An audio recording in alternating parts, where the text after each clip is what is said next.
Olá, eu me chamo Juliana, faço parte do curso de Tecnologia em Análise e Desenvolvimento de Sistemas.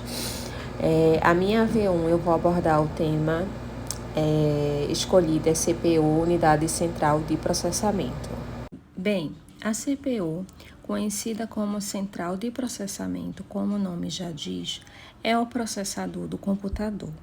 Ela é localizada na placa-mãe, um SOTEC específico para CPU. É o processador da placa-mãe. Além de receber o nome de processador de computador, outro nome que é chamado é o UCP. Outra curiosidade, por que ela é chamada de Unidade Central de Processamento? Porque é o local onde os dados são processados de forma centralizada. Bom, agora irei mostrar o que compõe a CPU e suas características. Começamos, como vocês podem ver, dentro dela tem a UC, Unidade de Controle, como o próprio nome já diz.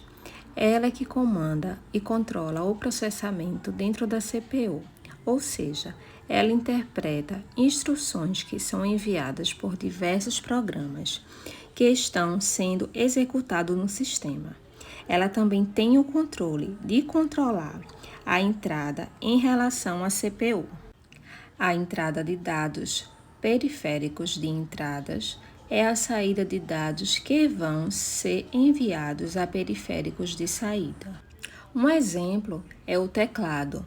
É um periférico de entrada que envia dados para a CPU processar por ser a unidade de controle, que irá controlar a saída que já foi controlada pela CPU para algum periférico de saída. Outro exemplo é o monitor, ou seja, a UC, ela controla as atividades internas da máquina. Então, subentendemos que a CPU tem a capacidade de controlar o que imaginamos que ela é responsável pelas atividades internas do computador. Mas um componente importante dentro da CPU é chamada de ULA, que significa Unidade Lógica e Aritmética, que também pode ser chamado de ALU. É a parte da CPU responsáveis pelos cálculos, processamento de dados propriamente dito.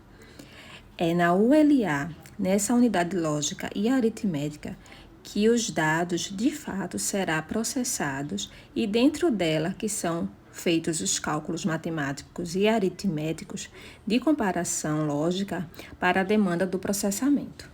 Mais um componente que faz parte da CPU e não menos importante são os registradores.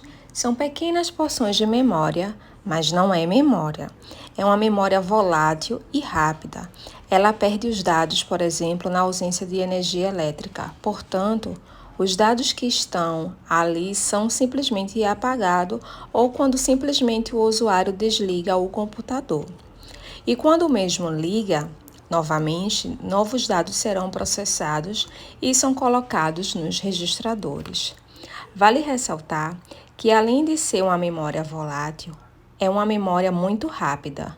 Podemos dizer, em comparação a outras memórias, que existe no computador, a mais rápida que existe são os registradores. Porém, por outro lado, além de ter a pequena capacidade de armazenamento, ela é a mais rápida e de menor capacidade que existe em questão de armazenamento de dados. Portanto, a finalidade dos registradores é destinar ao armazenamento de dados e resultados temporários. É à medida que a ULA vai processando os dados, são armazenados de forma imediata nos registradores ou na medida que a ULA precisa de dados para processar, ela também busca uma forma imediata aos registradores. Então, a função dos registradores é justamente destinar o armazenamento de dados e resultados temporários que vão sendo processados pela CPU. Bem, pessoal, finalizo o meu trabalho da atividade contextualizada de lógica de programação e arquiteturas de computadores. Obrigada.